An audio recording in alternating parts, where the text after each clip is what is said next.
tous et toutes, c'est Nessendil. Aujourd'hui, on va parler livres avec des poils de chat de partout. Vous aussi, vous avez des chats de sorcière.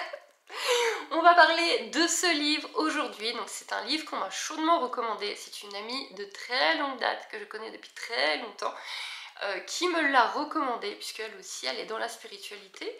Et c'est un livre qu'elle a lu, qu'elle avait adoré. Elle m'avait dit, prends-le, ça va te faire un bon boost, ça va t'apprendre énormément de choses. C'est donc Psychic Witch, excusez-moi, de Matt Orin, collection Le Lotus et l'éléphant. Le voici. Ne vous fiez pas à son titre en anglais, il est bien en français. Désolée pour les petits pouic-pouic, mais bon, c'est des trucs que je garde. Donc comme vous voyez, il a un petit peu vécu, hein, le pépère. Et donc, c'est un livre sur la spiritualité, mais vraiment la spiritualité énergétique. Ça va vous parler vraiment très très fort de l'énergie, comment gérer l'énergie, comment ressentir l'énergie, vos sens, tous vos sens d'un point de vue spirituel, comment les faire fonctionner, comment les activer, des petits exercices. Vous avez énormément de choses, énormément d'exercices. C'est-à-dire qu'à chaque fois qu'il y a un sujet, il est extrêmement approfondi. La lecture est un peu lourde toujours dans ces livres-là, mais pas trop. Elle est un tout petit peu lourde, un tout petit peu professeur, un petit peu carré, mais sans en faire trop, sans en faire des caisses, comme on peut voir des fois dans certains livres spirituels où il faut que les phrases soient le plus compliquées, le plus alambiquées possible pour faire bien. Là non. On sent qu'on n'est pas en train de lire le livre d'un guignol. On sent le côté professeur, on sent le côté connaissance, et c'est très bien, c'est ce qu'on recherche. Mais donc c'est quand même très accessible, et donc ça va aller petit à petit, vous n'allez pas tout de suite aller sur des chapitres durs et compliqués, ça va vraiment aller petit à petit, en approfondissant chaque sujet et avec des exercices très faciles à réaliser pour chaque sujet. Ce qui va vous permettre d'évoluer vraiment petit à petit. Alors moi je suis pas un bon exemple parce que je connaissais déjà énormément de choses quand j'ai commencé ce livre. Je sais déjà faire de la communication animale, donc je connais déjà mes sens, je sais déjà les activer, je connais déjà mes chakras, je sais les nettoyer, je sais les activer, je sais m'aligner, je sais me protéger, je sais m'ancrer, etc. Mais j'ai quand même lu tous ces chapitres-là que j'ai trouvé très intéressants. Ça ne m'a pas empêché d'apprendre des choses et d'avoir des choses à faire, très clairement. Et du coup, si vous commencez, si vous tâtonnez, si vous balbutiez là-dedans, et ben il est top parce que vous allez vraiment tout voir petit à petit, tranquillement. Il vous conseille de ne pas passer au chapitre suivant si vous n'avez pas bien intégré le premier. Et je pense que couplé avec quelques méditations sur le sujet dont il est question par chapitre, sur YouTube par exemple, où vous pouvez en tapant sur YouTube trouver des méditations absolument sur tout, ou juste des musiques méditatives, je suis en train d'en mettre d'ailleurs sur la chaîne, vous allez pouvoir vraiment faire tous ces exercices.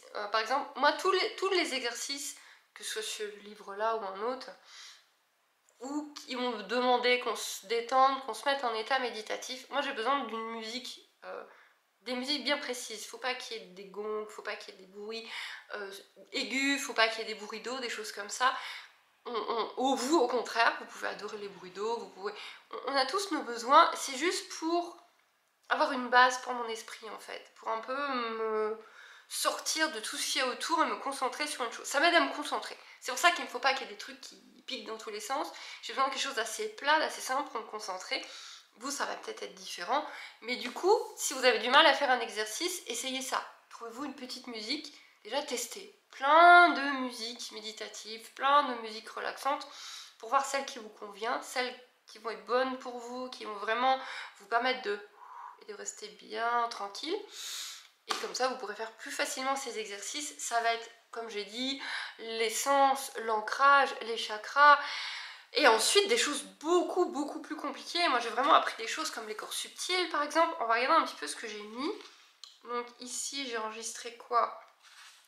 Donc ici j'ai enregistré un chapitre sur la visualisation. Pourtant je pensais avoir de très fortes connaissances en visualisation, mais j'ai quand même enregistré des choses sur la visualisation, comme quoi on apprend toujours. J'ai enregistré un chapitre sur les ondes cérébrales, puisqu'il parle en détail des ondes cérébrales, puisque c'est de ça dont il est question. Quand on joue avec la méditation, en fait on joue avec notre cerveau. Il y a différentes ondes cérébrales, alpha, gamma, etc. Et donc ça, il en reparle bien profondément. Et ça, c'est scientifique. Ce n'est pas que de la magie, New Age, des gens bizarres. C'est scientifique. Hein. Notre cerveau, à différents niveaux d'onde, je crois qu'il y en a jusqu'à 5 ou 6. Et c'est prouvé scientifiquement, ça a été mesuré. J'ai affirmation et neuroplasticité avec un exercice. Donc, vous voyez, j'ai gardé beaucoup de choses. Et il y a des fois, il y a des chapitres qui ont l'air très compliqués. Et c'est pour ça qu'il dit d'y aller petit à petit, parce qu'on arrive à un niveau. Donc, vous voyez, vous avez des croquis par moment pour vous aider un petit peu à comprendre ce qu'il vous explique. Donc j'ai le centrage, parce que je ne connaissais pas. Autant je visualise, je me protège, tout ce qu'on veut bien. Mais j'ai gardé le centrage, parce que ça, c'est quelque chose que je n'avais jamais fait. Différents petits exercices que j'ai gardés. Et il y avait des trucs, ça c'est un autre exercice. À la fin, vous avez encore plein d'exercices. À la fin, vous avez plein d'exercices à faire par rapport à la lune, aux planètes. Vous avez beaucoup de choses. Et ça reste toujours dans le spirituel et dans l'accessible. Sort de séduction pour le soin intérieur. Puisque je pense que la personne qui m'aime le moins sur Terre est moi-même. Donc j'avais gardé ça aussi. Mais je pense qu'il faut que je continue à travailler dessus. Il y a encore du job. Un autre exercice, possession de soi, invoquer le soi inférieur. Dans ce livre, j'ai découvert le soi inférieur, le soi supérieur. Je savais qu'il y avait plusieurs couches. Il y a nous, notre chair, notre sang, nos os là. Et ensuite, il y a des couches. Et moi, j'avais tendance à penser que il y a la couche énergétique, quoi. Et ben, c'est plus compliqué que ça. Il y a des couches, il y a des niveaux, il y a du au-dessus, il y a du dedans, il y a du... C'est tout bien expliqué là-dedans. Non, il est vraiment top. Je n'ai pas le prix ici, mais il n'était pas très cher, puisque c'est un livre de poche. Donc il était vraiment pas cher. Il est accessible à tous et toutes. Je ne vais pas vous montrer que des livres que j'ai adorés. Je vous montrerai aussi des livres, des oracles, des tarots que je n'aime pas spécialement. Parce que je dis ce que je pense. Et il y a des livres des fois qui ne méritent pas d'être achetés. Le souci, c'est que je me suis déjà séparée de pas mal de livres que finalement je trouvais que moi ils me convenaient pas et que j'aurais pas dû acheter.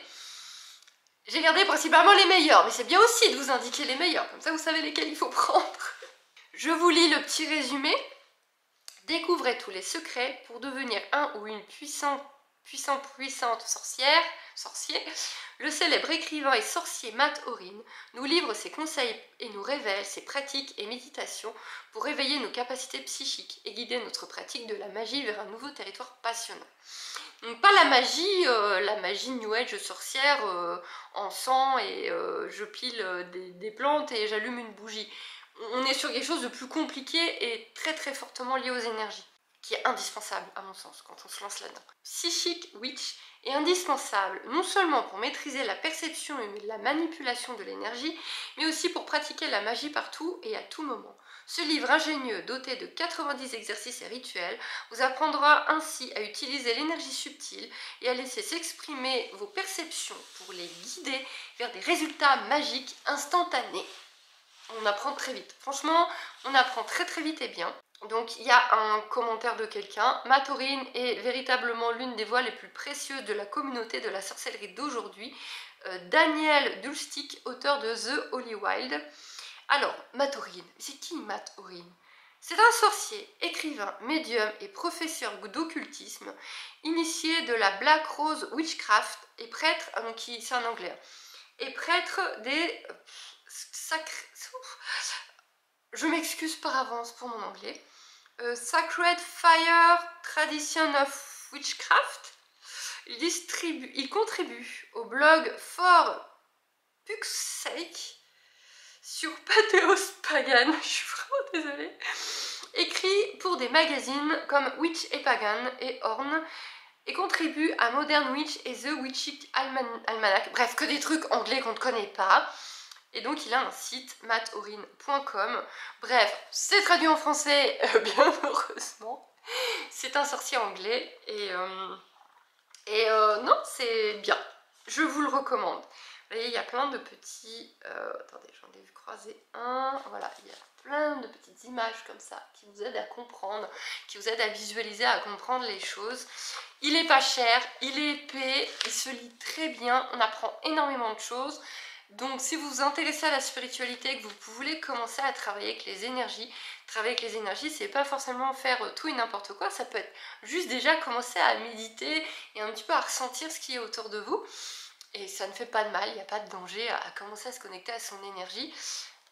Voilà, pour moi, il est à avoir. Je pense que si on s'intéresse à la spiritualité ou qu'on se lance, on doit l'avoir. Ça fait partie des petits livres à avoir dans sa bibliothèque. Voilà, c'était vraiment une courte vidéo parce que je vais pas tout vous apprendre, je vais pas tout vous lire, ce n'est pas le but, ça c'est à vous de le découvrir. Je suis pas capable de faire des fiches de lecture de 30 minutes parce que je trouve que ça gâche un peu le truc. Donc là, je vous ai dit, il y a des exercices, on apprend tranquillement, et puis c'est lui qui va vous apprendre, c'est pas moi. Moi, je vais vous apprendre avec des petites vidéos, mais si vous avez envie d'un livre, pouf, il est tombé sur votre table de nuit, pensez à celui-ci. Je vous en montrerai d'autres, je vous dis à très vite. Bye bye. Ah oui, au fait, j'ai un site internet où tu peux découvrir mon travail sur la communication animale et la spiritualité, avec même des petites formations super faciles, accessibles à tout le monde. Lien en description si tu veux aller jeter un coup d'œil.